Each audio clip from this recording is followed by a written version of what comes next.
Good evening and welcome to the Board of Education meeting. If you would please stand for the Pledge of Allegiance. I pledge allegiance to the flag of the United States of America and to the republic for which it stands, one nation, under God, indivisible, with liberty and justice for all. Right here you see a static slide, how to participate in public comment. And it should be relatively easy and user-friendly once you get to clicking on the chat icon in the Zoom meeting.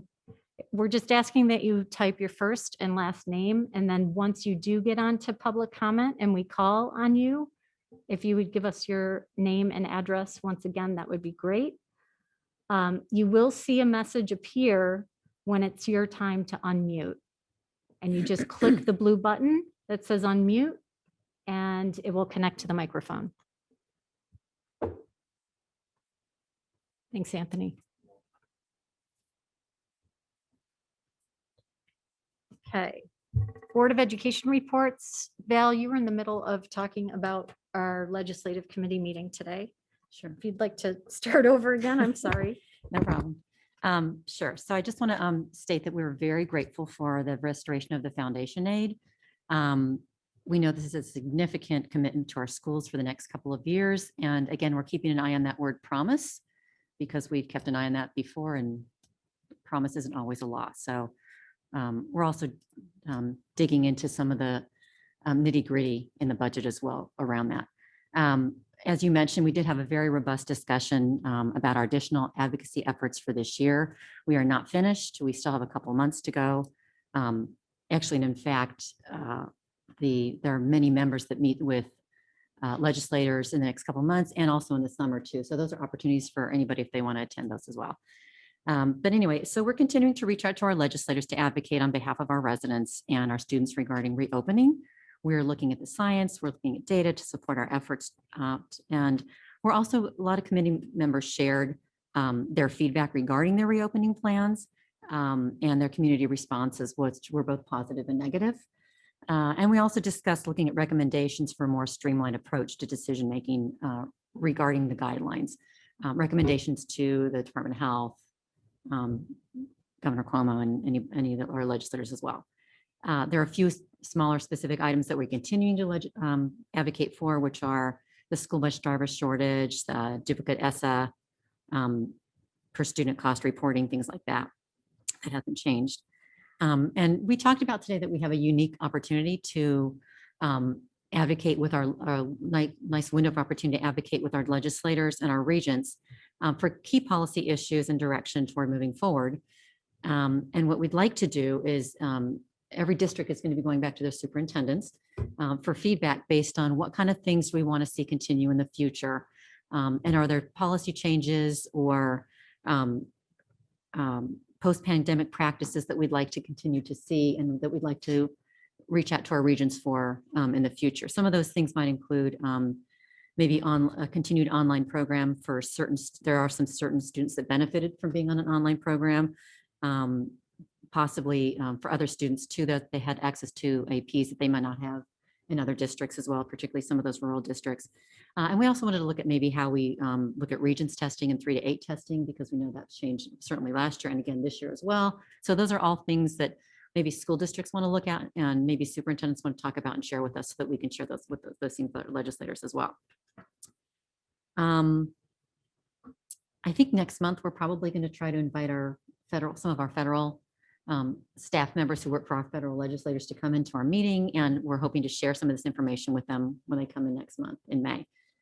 And just one more, just quick reminder that we do have a second half of our meeting with Marjorie Burns on Friday, April 16th at 3 o'clock. You do not have to attend the first one, but anybody is welcome to attend. And I would certainly actually encourage it. You really don't have to participate in the discussion. You can just be, it's on Zoom. So you could just be a member of the Zoom group. And, typically we ask for a lot of questions. And I think this will be another time when we do that. We frequently get the budget, May or April 1st and spend the next 2 months sort of advocating for a lot of those other things that either are embedded in the budget or for the rest of their session, which ends in another couple months. So there's definitely still work to be done. Great. Val, you did a great job summarizing today. It was a great discussion and there's a lot going on. I do just want to also point out that the association, the Monroe County School Board Association, reached out yet again today, as a matter of fact, to our local legislators, imploring them to push for updated New York State Department of Health guidance on reopening schools. So just wanted to report out on that. Beyond that, we are going to have a communications outreach advisory committee meeting, but we have not selected a date as of yet, but that will be forthcoming. Other dates to remember, the 15th of April, we're having a board tour at Mendon High School at 7:30. Again, there's no visit, it's just a tour, but may I have a show of hands of who will be there? Okay, so thank you. And our next board meeting is the 19th of April. Financial report, Darren.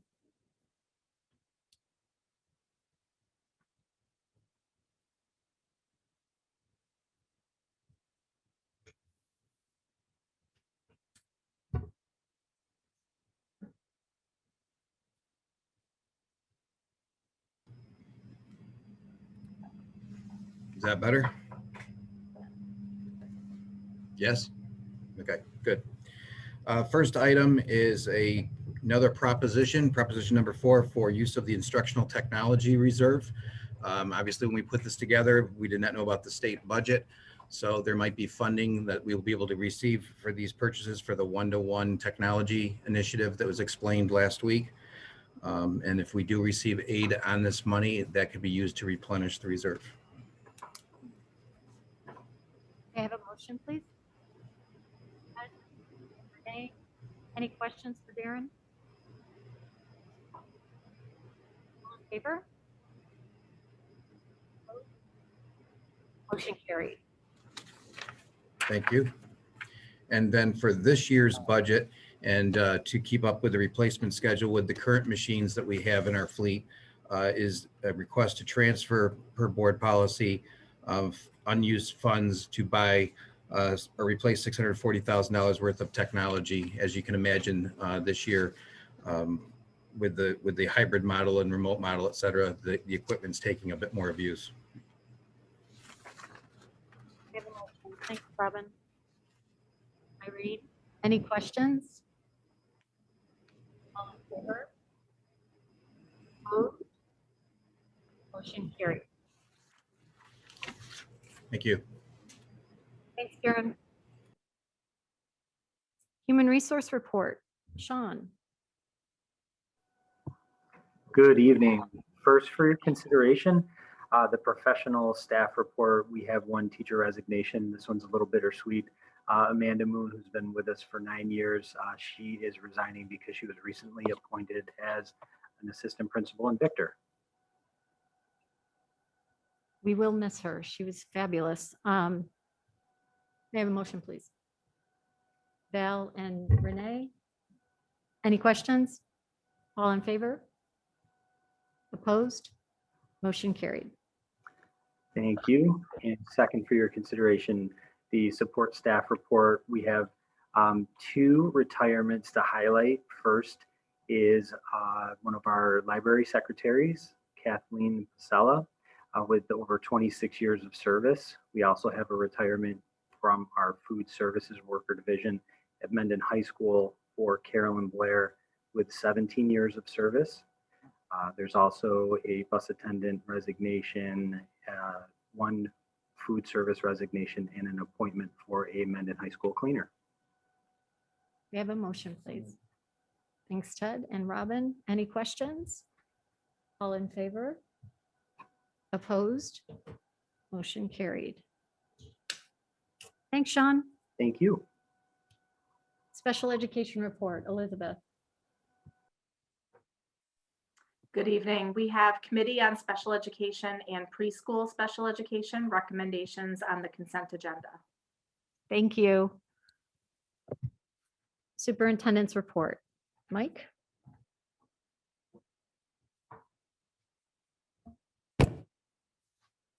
There is a need for an executive session this evening to discuss pending and proposed litigation. I have a motion.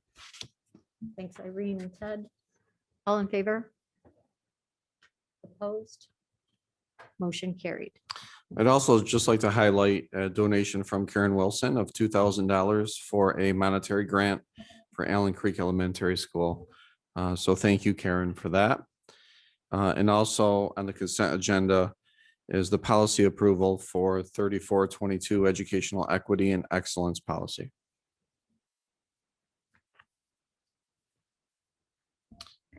Much of this week, actually much of the last 2 months has been planning for several of our seniors and their events. Spent quite a bit of time this week in finalizing plans for a senior parade, a senior graduation, and senior prom. And each one of those events are quite a feat given what we have to contend with. So I'm excited to again announce that on June 5th, we will have a senior parade that will go through the town and village of Pittsford. Students and families will stage at Nazareth College, and they will actually drive straight through Main Street, Pittsford, similar to the parade route last year, but with a lot less left turns. So we're happy about that. We are finalizing our plans for our senior prom, which is just so amazing that we're able to do. We're going to have prom under the stars at Mendon and Sutherland on June 11th. We have rented and we are insuring and working with SED and other codes to acquire and install a significant size tent on our turf fields, along with DJs and other functions to make it as normal as possible. So we're working with senior students to better define and shape what they hope that experience to look like. So that will be ongoing, but it will be June 11th for both Sutherland and Mendon. June 19th will be our high school graduation. Sutherland High School will be at 10 a.m. Mendon High School will be at 2 p.m. Both will be held at their own home turf fields. It'll be rain or shine. We're currently looking at gifts for our seniors, possibly to give in advance with their school logo and umbrellas, for example, in the event there is poor weather or in the event it's really sunny. So one of the challenges this year is going to be the unknown of the weather. We will plan on keeping June 19th unless it's raining or doing something other weather-wise that would be a jeopardy to our students' health, or we're unable to occupy and utilize the technology that's needed on the fields. So it'll be a really magnificent event. We're going to continue with all of the key parts is from procession to students walking the stage to speakers, and we have also ordered a quasi jumbo screen for both fields so that spectators can view. So more information will be coming on all of the information relative to the parade, the prom, and graduation for our seniors. And I'm hoping that our seniors and their families can appreciate how much we support them and how much we want to make sure that their year end is as similar as possible to those that preceded them. A couple other things. I want to thank our staff again, and I want to thank our families again for making the most of this unusual year. It's it's amazing how many people have reached out through email and through phone calls, and the support has been very much appreciated, and the acknowledgement of what our staff are doing is very much appreciated. What we're going through right now is really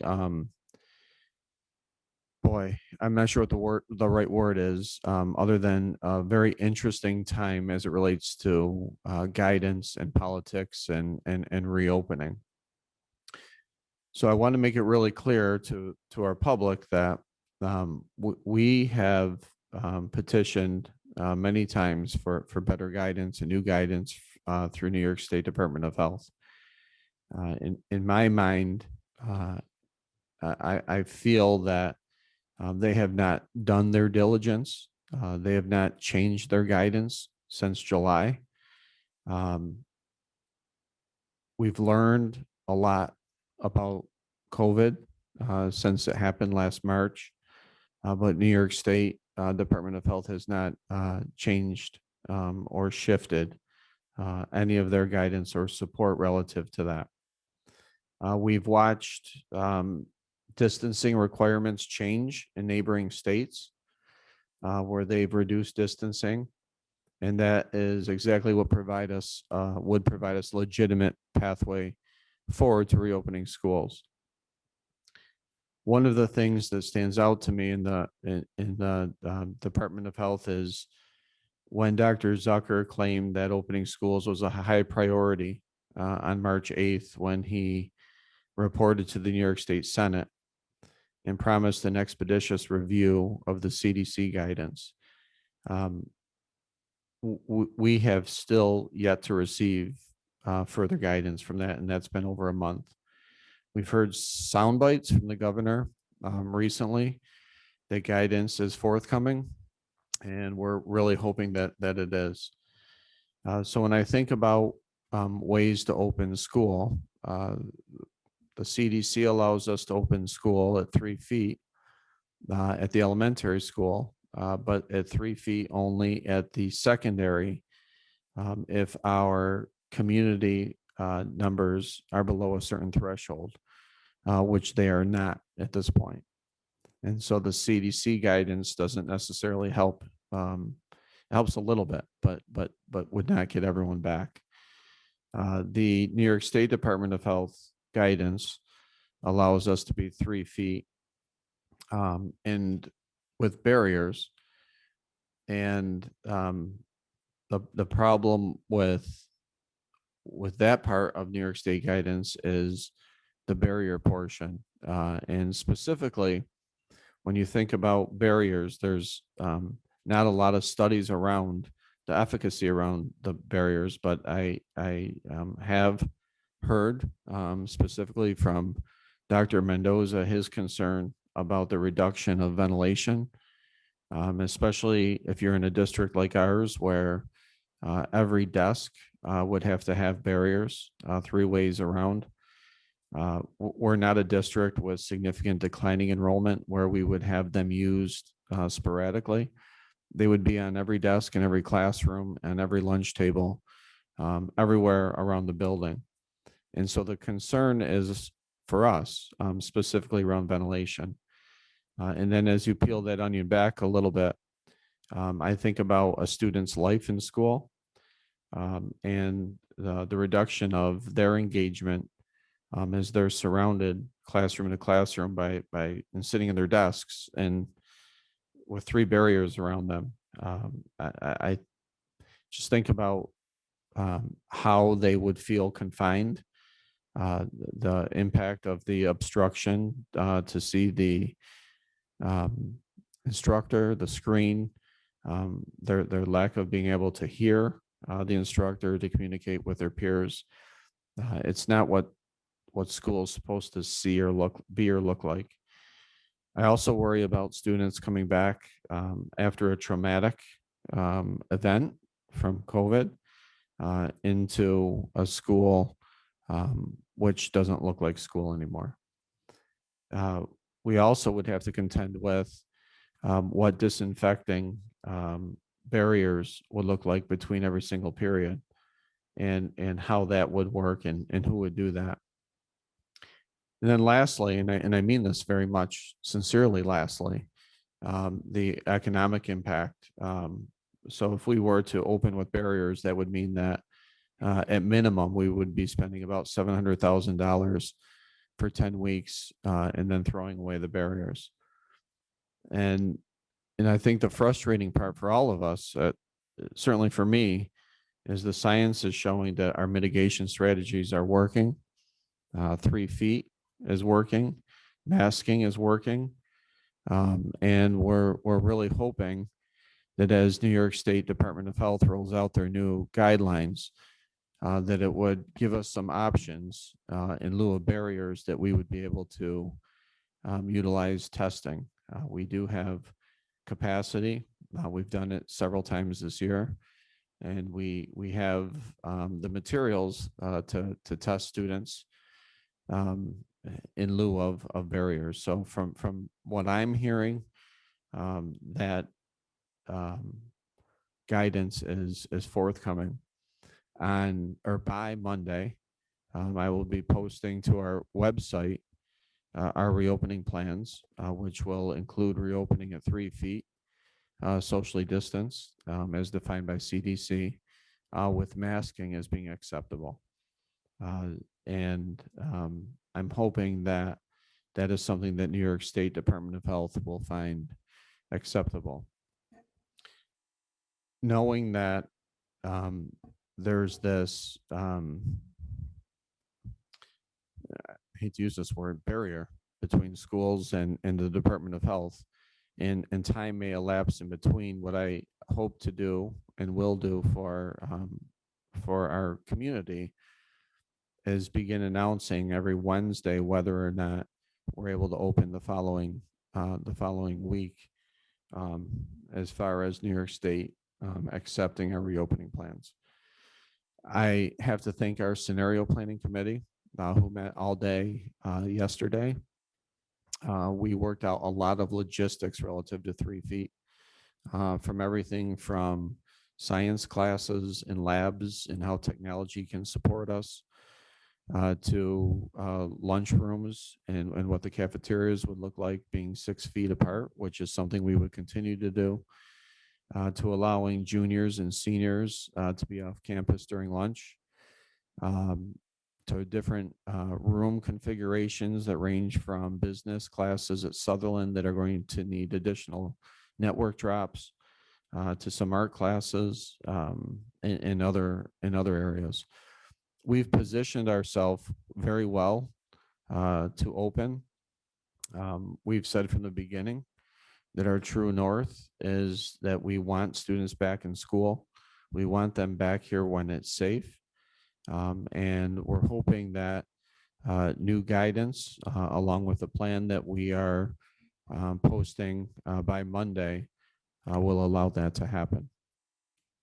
Thank you. Thanks, Mike. May I have a motion to approve the consent agenda? Renee, Val, all in favor? Opposed? Motion carried. Old business? New business? Okay, public comment session. Once again, the Board of Education offers this time for those who are wishing to express public opinion. When addressing the board, you'll need to identify yourself on the Zoom profile prior to entering the public comment session. If you could just put as I said earlier, if you could just state your name, your first name and last name, that would be great. And then once you are admitted in, if you could give us your address as well. We ask that you limit your comments to no more than 3 minutes. We'll keep time in order to be respectful of those who may be waiting to comment, and the board president reserves the right to limit the total amount of speaking time. A reminder that the Board of Education meeting is conducted in public in a constructive atmosphere. It's not a public forum. We welcome comments and/or input, and the board and superintendent will take such comments and input under advisement. In an effort to avoid repetitiveness, if you're attending with other residents with similar input, we ask that you assign one person to address the board and superintendent. With that, Anthony? Okay.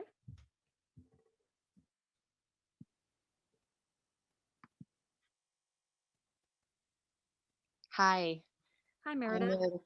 Meredith Graham, and I live at 21 Northfield Gate. And I first want to just start by saying thank you. Most sincerely, all of you. I really appreciate the work that you're doing and you've done. You've kept our children safe through this, and I know how much it is. It appears to be superhuman at times, so thank you. I also was very interested to hear Mike say that lunches would still be 6 feet in a new opening with more students in school. I'm happy to hear that. I'd like to clarify that that's at both middle and high school levels. And then I just like to say that it seems the CDC has a guideline that you mentioned for going from 6 feet to 3 feet, and our community spread isn't at that level yet. So would we be expecting New York State to approve this opening plan despite our region not meeting that standard? And just my own opinion is we need to get to that standard. And I wish the people shouting the loudest for reopening would also shout the loudest for masking up and social distance and doing the right things so we get to that level. Thank you. Meredith. Mike, do you want to address that? Sure. Thank you, Meredith. So what we've seen all along is disparities between CDC and New York State guidance. And what we're looking for is guidance that seems to be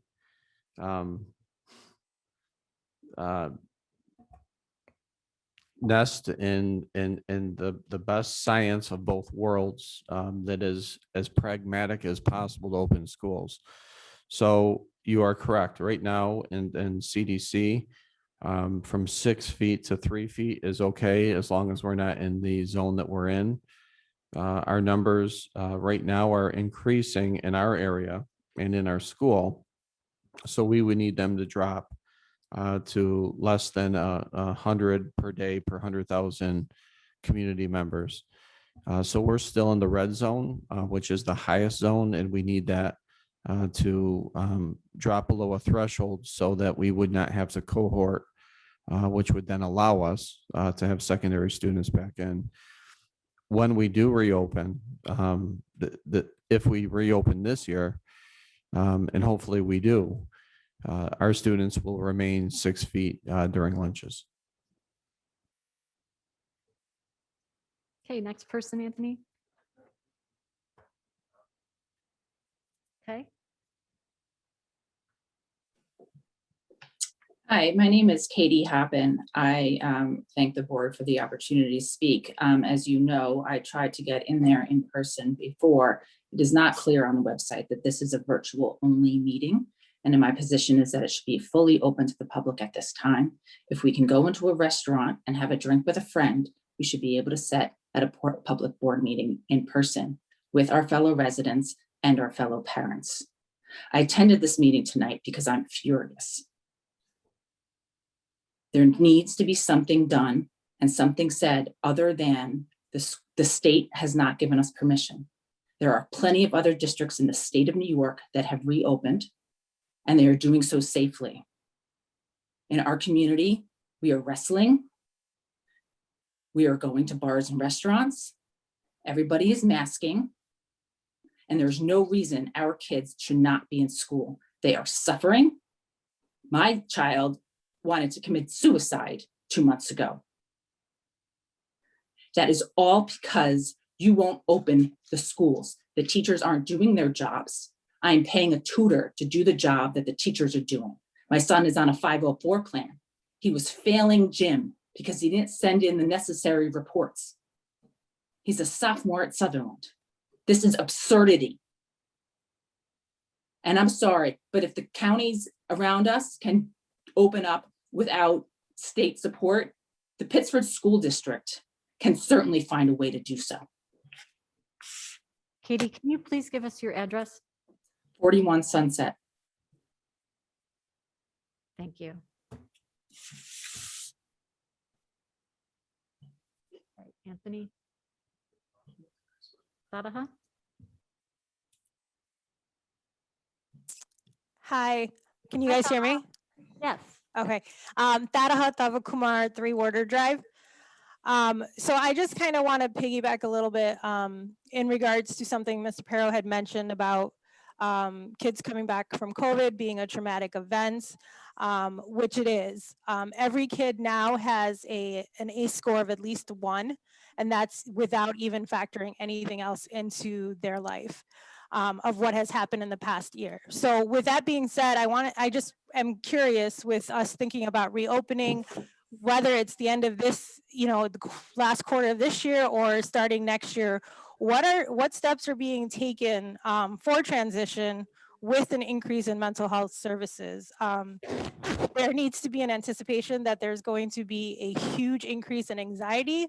And once we're past this traumatic events and the trauma that we're in, students are going to start feeling the trauma, and then the mental health services are going to be needed even more than it is right now. And I know the staff and the counselors are doing a tremendous job. It's hard, it's stretched out. Everybody is working at max, and I know there's a lot of people who are struggling. As a therapist myself, my son was struggling. So there's multiple times where I've had to reach out to counselors, and I know everybody's stretched. So I'm asking and pleading that we are increasing our mental health services at all of the schools, and I just want to know what we're doing for that. And if we're going to partner or increase our partnership with Pittsford Youth Service and add more social workers and hours. Thank you. So Thada, I just want to thank you again for the question. I think you're spot on.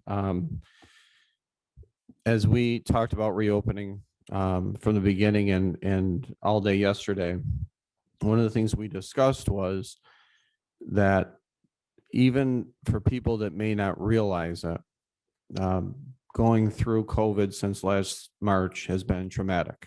And I think that without question, adults and students deal with trauma in a lot of different ways. And some people can deal with trauma and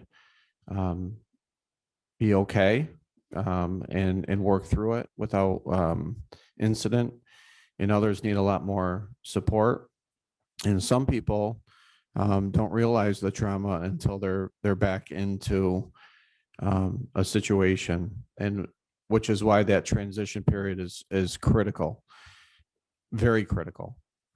And so if we were to reopen, we would have 1 to 2 days of staff professional development working on tier 1 strategies as it relates to social emotional health, mental health.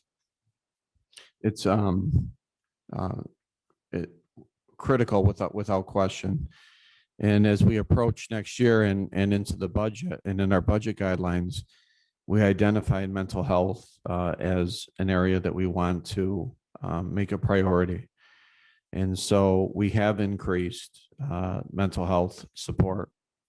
We've taken the Pittsford Youth Services at minimum from the high school, from Mendon High School, and have dissipated their hours to other buildings. We'll be hiring another mental health / social worker that's school certified at the secondary level. And so, and we may be doing more. We do know that it's a priority. We have increased it in the budget. We are prepared to the extent we can.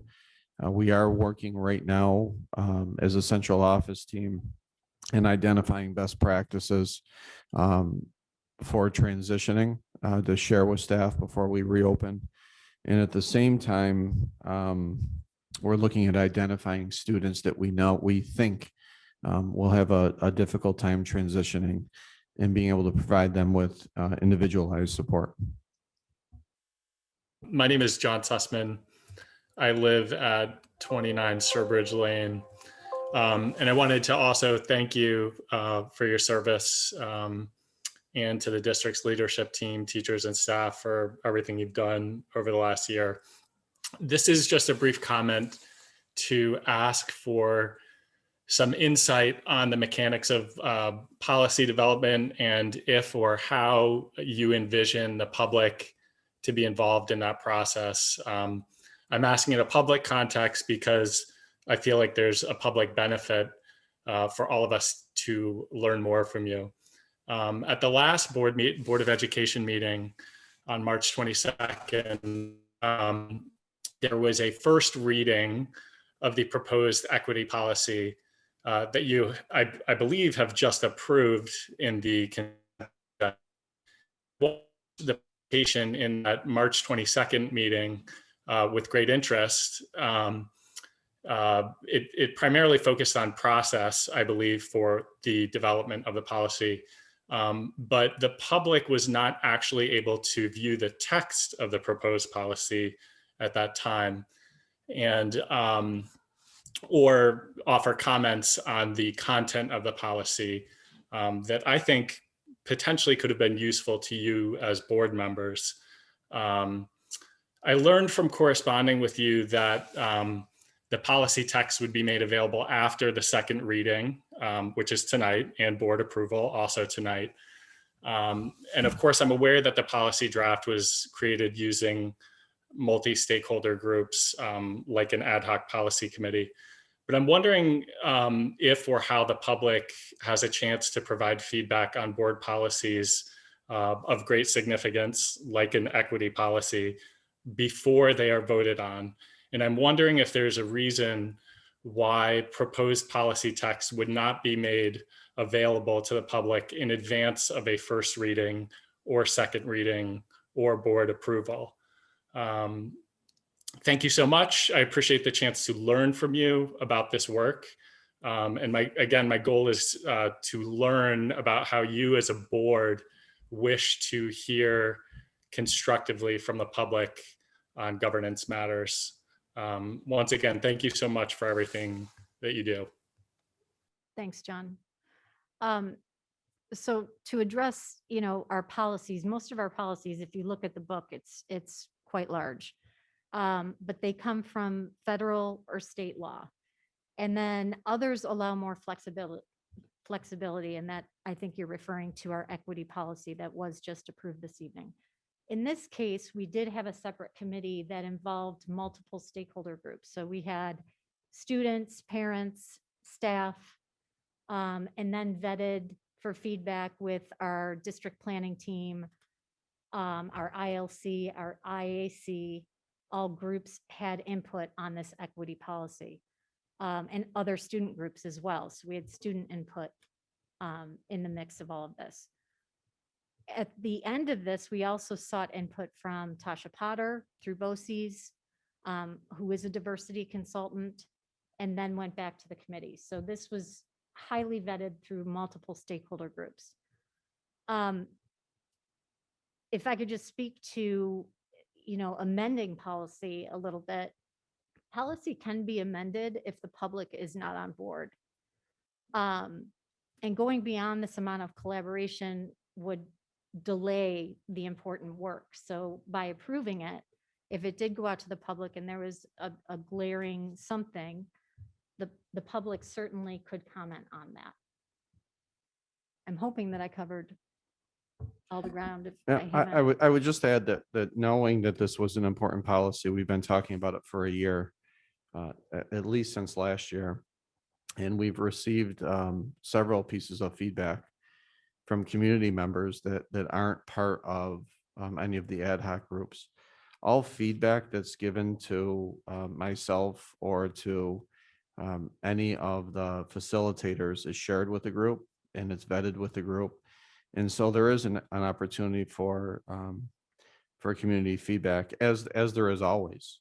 So when an email comes to myself or to the Board of Education, it's not deleted. It's listened to, and it's shared.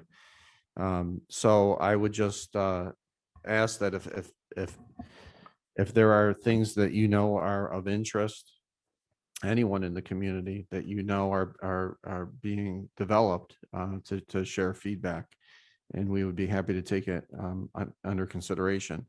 The other thing that I would add is that we've been working on this equity policy for almost a year.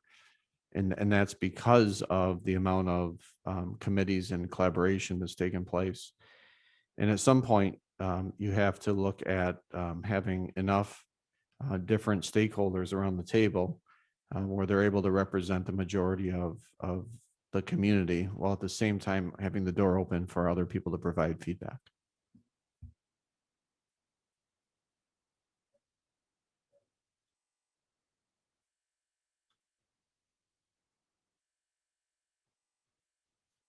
Hi, Vicky. Hi there. Actually, I'm going to start my video. Vicki Better, 24 McCord Woods Drive. Good evening. A couple of points. One, I think the next board meeting is to approve the budget. Prior to that, I'd be interested in getting disclosure on federal CARES dollars and stimulus monies that the district has received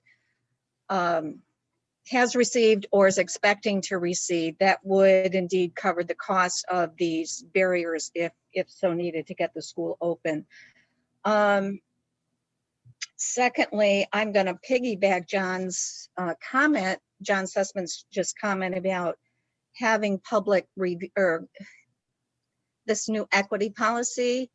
I think the public should be able to view that. And if you could post that on the website, that would be appreciated. Thirdly, as it pertains to reopening of the schools.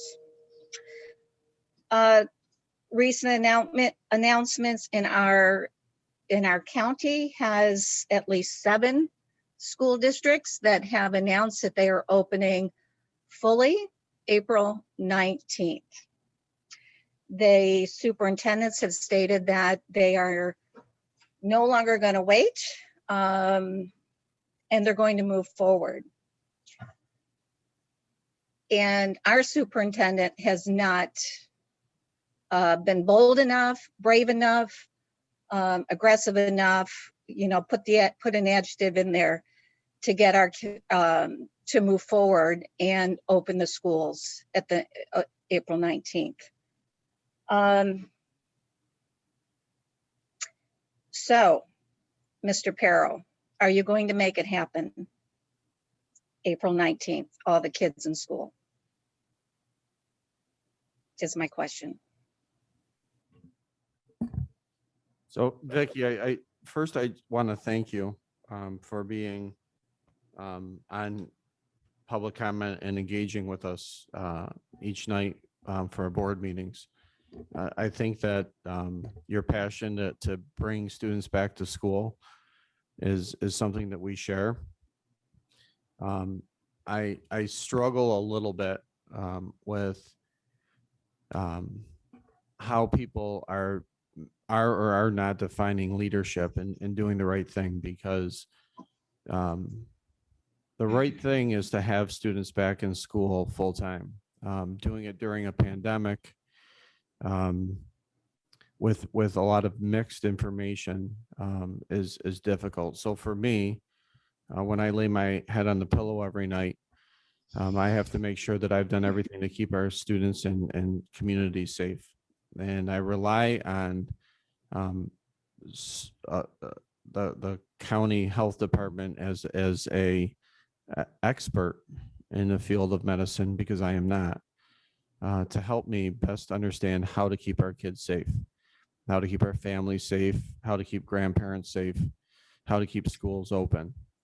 And the information that I have at this point is that barriers could be or are possibly more prohibitive in ventilation and airflow, and that's not necessarily a good thing. I also will recognize and want to acknowledge the fact that this is a no-win situation.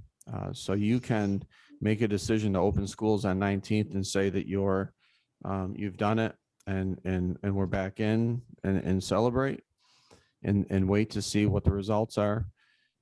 Or for others, you can go with one of the reasons I signed up for this job is to make sure students are safe. And I don't know what to be quite honest, I don't know what the right answer is. I don't know what the safest way for kids to come back is. But I do listen and take the advice of our county commissioner very seriously. Again, I'm not a doctor. I can't advise on this. I will share that we're ready to have kids back. We're championing for kids to come back. I'll be submitting a plan by Monday to have kids come back on the 19th. And I hope to goodness it's able to happen and able to happen safely. Mike, there's no guarantees. If other school districts are moving forward to having the kids in class, as has been already happening around the state, and they've been doing so safely, this virus is not going to go away. So you can't, never going to be 100% guarantee. The children need to be in school. The role of the teachers and the district is to educate the students. You're just going to have to make the decision to open. And if you can't do that, then you are not the person for the job. So I guess I would just say you're entitled to your opinion. And I do appreciate your opinion. And I will also say that there's many opinions that contradict that as well. And I think that the worst thing that we can do right now when a community is trying to come together is to become divisive. So know that I do listen and appreciate your feedback. But okay, well, I wish you would spend as much time addressing Right, so- Kathleen Hoppin, Vicki, Kathleen Hoppin as well, because Right, she's a okay, parent Vicki. in distress. So I'd rather you spend the time speaking to that mother instead of trying to appease me. I do not need it, but that mother is suffering and her child needs to be in school. Thank you, Vicki.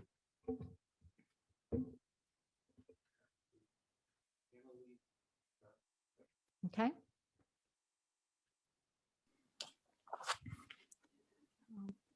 Good evening. Hope y'all can hear me. Hi, Annalise. Hi, Annalise Johnson-Smith. Yep, 49 Falcon Trail. I'm grateful for the school employees and the board, especially appreciated hearing the mental health support and transition planning is already underway and is a high priority for our kids. There's just a lot of high priorities right now and a high stress level being juggled. Thank you for your continued engagement and service. I've been in contact with some of you repeatedly and advocated, not heard back a final answer. There's a great opportunity for the district to implement some curriculum through the Pathstone Foundation, and beyond the curriculum, even if they don't implement that, having that free cultural competence focused training is priceless. I do commend the district for planning K-12 internal content for students as well. It's wonderful, but this free training for all fourth grade teachers has been proven to improve teachers' comfort in addressing complex and difficult topics and cultural competence. Apart from this, release time for training, there'd be no cost, and all the benefit and opportunity would be there. So I just wanted to request the district reconsider participating in at least the fourth grade level of the Pathstone, just to enhance what you're already planning and doing internally. This year, I'm aware of 2 families that have chosen just this year to remove their children from the district due to the families perceiving an inability to support their Black and Brown children. Additionally, in the wake of an increasing awareness of anti-Asian racism, I can tell you we have amazing youth who organized a beautiful Stop Asian Hate event down in the village. And we have amazing neighbors who were there, and tons of residents were beeping and waving and offering support. but we also have people who are driving by and saying really cruel and hurtful things. We have xenophobia and racism that is active, you know, just within our village. So just from standing outside holding a sign, I can tell you we still have work to do. And I know you are engaged in wanting to do the right thing. So I'm hoping that you could give us an answer about choosing to engage in the teacher training component of the Path Stone Foundation for fourth graders, teachers. Thank you. Thanks, Annalise. Thank you, Annalise. I would just mention that we all share that same aspiration of living in a world without hate, living in a world without racism, living in a world where we're just human beings and we can support and appreciate one another. We will continue to do everything we can within the school district to support that. And certainly based on your observations from the event, we have a lot of work to do outside of school as well. But we are fully committed to that, as you know, from our meeting. And as far as the Path Stones fourth grade free training, that is something that I know is under review, and we'll be able to report back.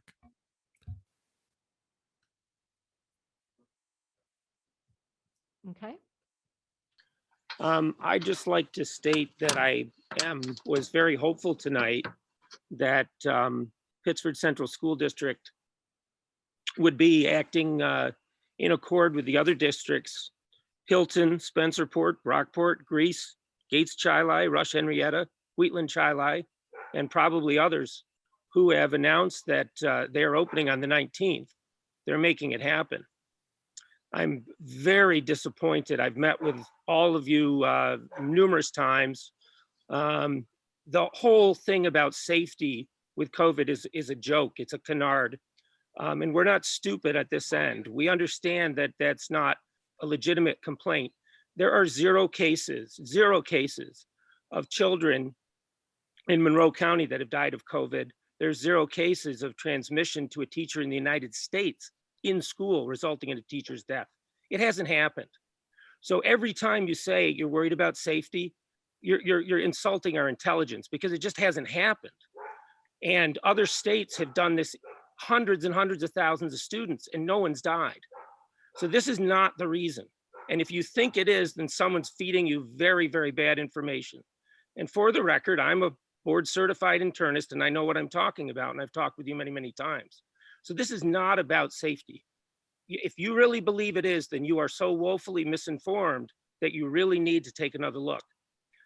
Mike Mendoza's in big trouble. You don't want to stay in his corner. Okay, you don't. And the other districts have figured that out. And it really would be smart if you did the same.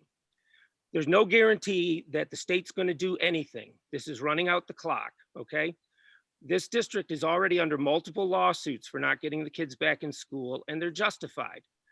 Judge Doyle is sitting on a case right now, and he's going to decide soon. And it'd really be good if this district made the decision that the other districts are doing. Mike, if you don't have the guts and the brains to make the right decision that all these other people are doing, you need to resign. You just need to, this isn't the job for you. You're not up to the task. It's just that simple. So I just ask you all to reconsider this, put this up. We're going back on the 19th. We're going to do what needs to be done, just like Hilton, Spencerport, Brockport, Greece, Gates Chili, Rush Henrietta, Wheatland Chili, and a lot of others are doing. Clayton, once again, I'm going to ask you just to be constructive in your comments. I'm being constructive here. I'm asking you to open the schools. I'm asking you to do what needs to be done. Talk to those people and see what they're doing. How is Hilton making it happen? Okay, how is Hilton making it happen? That's a big school district. Talk to them. Thank you, Clayton. Talk to the people down in Suffolk County. All of Suffolk County is open. Big schools. Massapequa, big schools. Thank you. They're in New York State, okay? Your excuses are not legitimate. I do want to respond to that, Anthony. Again, criticizing is not the way to problem solve together. And I don't appreciate being challenged at the level of being brave enough to do this, or being the leader to do this, or having the brains to do this. I know that you're a physician. I've been in Pittsford schools for a long time, and my passion and my love is for kids and for their families, and my job is to support them and to make them the best people they can possibly be. This is a conundrum that we're in, and there's things, Dr. Baker, that you've shared that I would agree with, and there's things that I would have to say I'm not sure about. The way we are organized is such that, if good, bad, or indifferent, if there is a public health crisis, that we look to our public health commissioner to provide the best guidance that's based on the information that he or she has at the time. And that's what we've been doing. I can't speak to different districts. I can speak to ours. Our commitment and our desire is to open. Our commitment and desire is to make sure our students are safe, our families are safe, that we're doing this for the right reasons, and that's the path that we continue to take. It's a path that's also evolving. So what we decide today may change down the road, in not 10 weeks from now. But I think information is coming in fast and furious. We're not going to be cornered into making a decision to reopen because of pressure. Rather, making a decision based on what we know to the best of our ability, given all of the different science, will allow our students to be safe. And I do understand that there's two sides to what safe means. I would again just say that if students are struggling emotionally, if there's any students or family members that are having a real hard time emotionally, that please speak up and let our schools know, so we can provide adequate support. We want our kids back. They're going to come back. The question is when, and I honestly can't tell you if what those schools that you shared is right or wrong. But I can share with you that in Pittsford right now, as of today, is that we're making a decision based on the advice of a public health commissioner, which has much more knowledge in this topic than I do. Thank you. Thanks, Mike. Okay, Michael Laird. Good evening, and thank you for arranging to have this meeting and the possibility for me to make a comment. Michael, if you could just mention your street address for us. Yes, I live at 12 Arbor Creek Drive, which is in the southeast corner of Pittsford. We've lived here for 25 years. Thank you. You may find this refreshing because I want to change the topic. I'd like to talk about electric school buses. Budget neutral is the new situation in electric school buses in several national cases. I'll talk about one of them, a recent purchase of 326 electric school buses by the Montgomery County, Virginia school district. This is a school district that has $1 billion budget. That purchase was announced as budget neutral for that district. In the first 7 years of the contract that they signed, 16-year contract, they get technical support from an implementer who has a performance responsibility. And if they don't meet their performance goals, the implementer pays the difference. The school is risk-free. They're also budget neutral. And at the 8-year point and going forward, that school district will actually save money with their electric school buses over their existing cost of gasoline and diesel buses. So in addition to this feature of budget neutral in the national situation for electric buses, there are other features of electric school buses. Diesel, gasoline, and natural gas exhaust pollute the entire community as the buses travel around. The California Air Resources Board has stated that in their opinion, diesel smoke is carcinogenous. California researchers have found that NOx that's emitted by these engines, when that's removed, the number of asthma cases declines in that neighborhood, and other chronic diseases as well, but asthma is the #1 cause of absence from school. Researchers have also determined that children inside of a diesel bus are exposed to somewhere between 5 to 15 times more toxic pollution than they are in an electric bus. So the point is, electric buses are not only clean, zero emission transport, but they also improve the community's air quality and the children's health for everybody. And now they're also budget neutral. Several companies provide these. The battery company, Proterra, is one of them. There's another new company, Highland Electric Transport. I won't go into the details. Highland is the company that is doing the 326 bus arrangement for Montgomery County. Michael, if you could just wrap up your thoughts. I am. Your thoughts and mine are coinciding. I'm very close to the end. Pittsford's been a real leader in a lot of things, and it's time now for Pittsford to be a leader in transitioning to electric school buses. I am willing, and some others that I know of in Paint Pittsford Green and some other groups that are interested in this issue, we are willing to work with Pittsford schools to help you find a way to transition to electric school buses. And I would like to hear your plans for how you intend to move forward with electric school buses. Thank you. Thanks, Michael.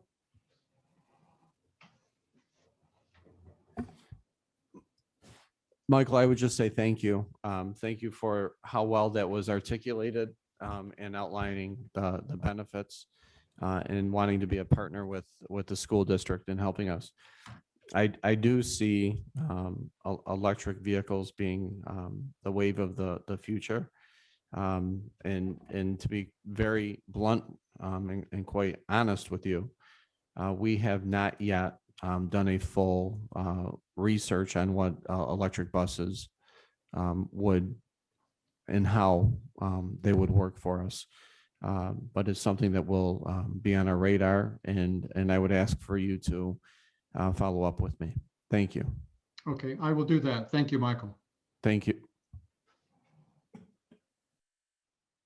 Anyone else, Anthony? Okay. With that, we will close public comment session. May I have a motion to adjourn, please? Thanks, Renee. Irene, all in favor? Opposed? Motion carried. Thank you, everyone. Thank you for joining tonight.